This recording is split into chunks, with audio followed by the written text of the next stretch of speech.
कल्पना करो एक ऐसा रत्न जो तुम्हें कभी भूख न लगने दे, कभी थकान न महसूस होने दे, जिसके होते हुए कोई अस्त्र, कोई शस्त्र, कोई रोग, कोई योद्धा तुम्हारा सामना ही न कर पाए।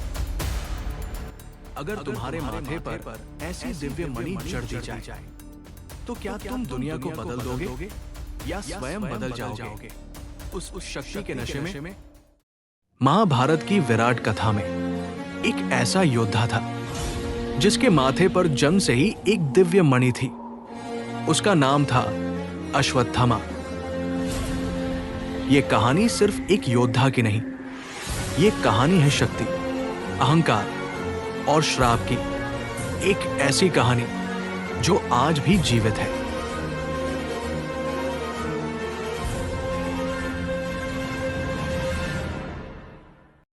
अश्वत्थामा महर्षि द्रोणाचार्य और कृपि का पुत्र। द्रोणाचार्य ने भगवान शिव की घोर तपस्या की थी। तपस्या इतनी कठोर कि देवताओं में भी कंपन होने लगा।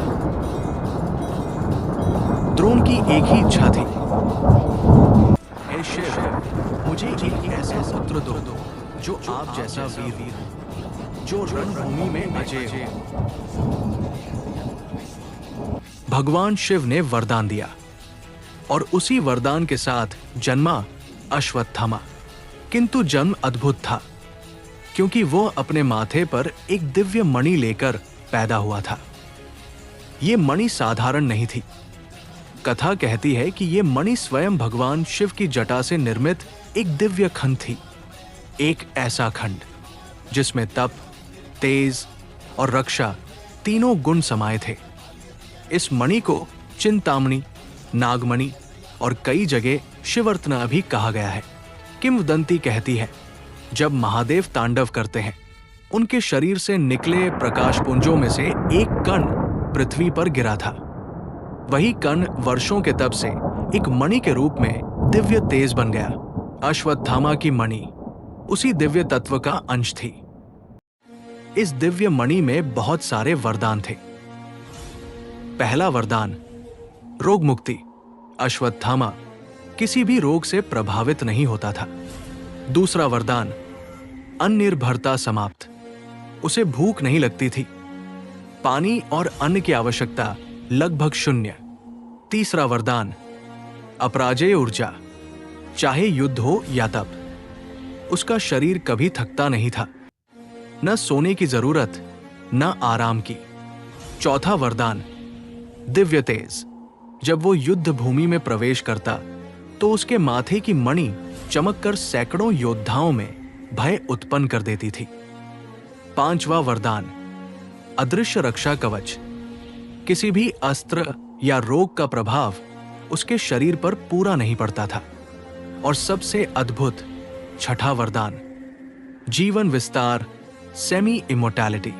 मणि उसे आधी अमरता प्रदान करती थी। जब तक मणि उसके माथे पर रहती, उसकी मृत्यु असंभव थी। अश्वत्थामा तपस्वी भी था और योद्धा भी। उसने महर्षि परशुराम से अनेक दिव्य अस्त्रों की विद्या पाई। नारायणास्त्र, ब्रह्मशिरास्त्र, ब्रह्मास्त्र। कहा जाता है, नारायणास्त्र को चलाने की क्षमता पूरी महाभारत में सिर्फ 2 व्यक्तियों में थी, भगवान कृष्ण और अश्वत्थामा। उसका तेज इतना प्रखर था कि कौरव सेना उसे कष्टर्ण कहकर पुकारती थी। जैसे जैसे युद्ध आगे बढ़ा, अश्वत्थामा पर 2 भार चढ़ते गए, मित्र की हार का भार और पिता की मृत्यु का भार। जब द्रोण का वध हुआ, अश्वत्थामा के भीतर एक भूचाल आ गया।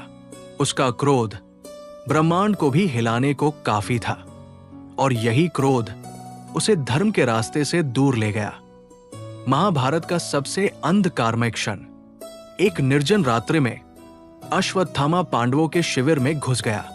नींद में सोए द्रौपदी पुत्रों का वध कर दिया, उन्हें पांडव समझकर। यह वो पाप था जिसने उसकी पूरी नियति बदल दी। अगली सुबह गुस्से की ज्वाला अब भी शांत नहीं हुई थी। अश्वत्थामा ने ब्रह्मशिरास्त्र छोड़ दिया, पांडव वंश को पूरी तरह समाप्त करने के लिए। लक्ष्य था अभिमन्यु का अजन्मा पुत्र परीक्षित। देवता कांप गए, पृथ्वी हिल गई, लेकिन कृष्ण ने उसे रोक दिया। और फिर आया वह पल जिसने अश्वत्थामा से सब कुछ छीन लिया। कृष्ण ने उसके माथे से मणि निकाल ली। कहते हैं जब मणि निकाली गई तो उसके माथे से खून नहीं, बल्कि वर्षों का दहकता तेज निकला। उसी क्षण अश्वत्थामा की सारी शक्तियां चली गई। रक्षा कवच, दिव्यता, ऊर्जा सब खत्म। और फिर कृष्ण ने श्राप दिया, हे द्रोण पुत्र, तुम अमर रहोगे लेकिन सम्मान के बिना, स्वस्थ रहोगे लेकिन घावों के साथ साथ, जीवित रहोगे लेकिन जीवन जैसा कुछ नहीं होगा। किंवदंतियां कहती है अश्वत्थामा आज भी जीवित है। कई यात्रियों ने दावा किया है कि उन्होंने एक लंबा, घायल, दाढ़ी वाला पुरुष देखा जिसके माथे पर एक गहरा घाव था जो कभी भरता ही नहीं। कोई कहता है वो नर्मदा किनारे तब करता दिखा, कोई कहता है वो हिमालय की किसी गुफा में बैठा अब भी रोता है। कई पंडित कहते हैं महाकाल मंदिर में वो हर सुबह ताजा खून से निकली मिट्टी चढ़ाता है, जिससे हर दिन घाव फिर से खुल जाता है। जिस मणि ने उसे शक्ति दी, उसी मणि के खो जाने ने उसकी पूरी अस्तित्व को तोड़ दिया। अब वो अमर है लेकिन अपूर्ण, जीवित है लेकिन भटकता हुआ, शक्ति है लेकिन उद्देश्य नहीं।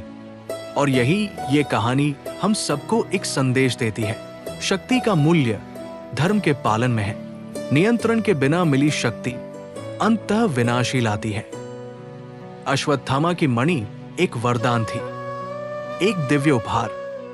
लेकिन जब उस शक्ति का उपयोग कर्म और नियंत्रण के बिना हुआ तो वही उपहार उसके जीवन का सबसे बड़ा श्राप बन गया।